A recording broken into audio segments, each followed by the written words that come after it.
Braveheart, homage to Dr. Sherrie Campbell. Blocking the passageway was everything I feared. Darkness and solitude kept me away yet near, carefully stalking their prey so that I wouldn't go astray. Subtle unseen duress. Long time ago it was myself I left. I wanted to go home but didn't understand why. I screamed with tears in my eyes, pausing not knowing why I said such a thing. My memories could not bring me a reason why my entire life, questioned who am I. No pictures of me on the walls of hell, no stories of my past to tell. Stuck in emotional distress, feeling a heavy weight in my chest. Nothing explained, only demands of where I was to stand. Standing in a corner with my back to the front door, wolves snarling in every direction I wanted to go.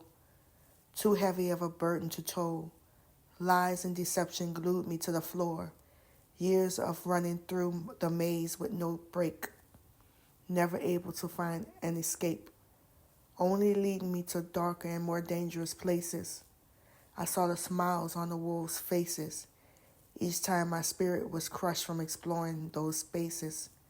One day the wolves were fighting amongst themselves.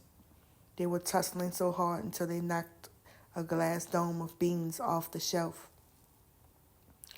I was, as always, standing in that corner by myself. The beans exposed, I wasn't supposed to know, for that was not my home.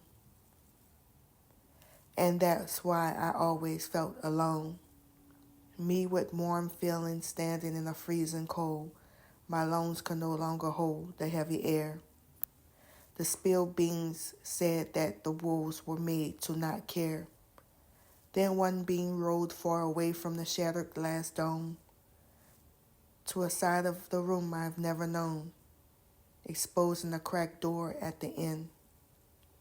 I saw a slither of something white peeking in from behind that door.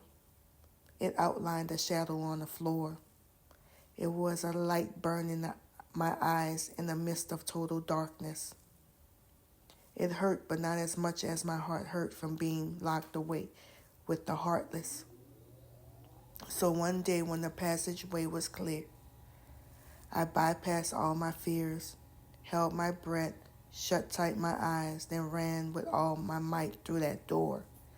I thought I was running into sudden death for sure, but what I found was warmth for my cold, fresh water for my dehydration, plenty of sweet fruit for my hunger, a cushioned place for me to sit and rest. For years thereafter, I stood at the door on the other side, watching the wolves bite one another, then hide. And from time to time, they'll come to the door, snarl, then walk away. I was still alone, but in daylight with no one to play. My fear of the unknown made me frightened to stray away from that home. Then I had to be honest with myself. To me, that home was also unknown. All I've known was to stand in that dark corner and be prey. So with nothing to say, I held my head down, and into the new unknown, I walked away.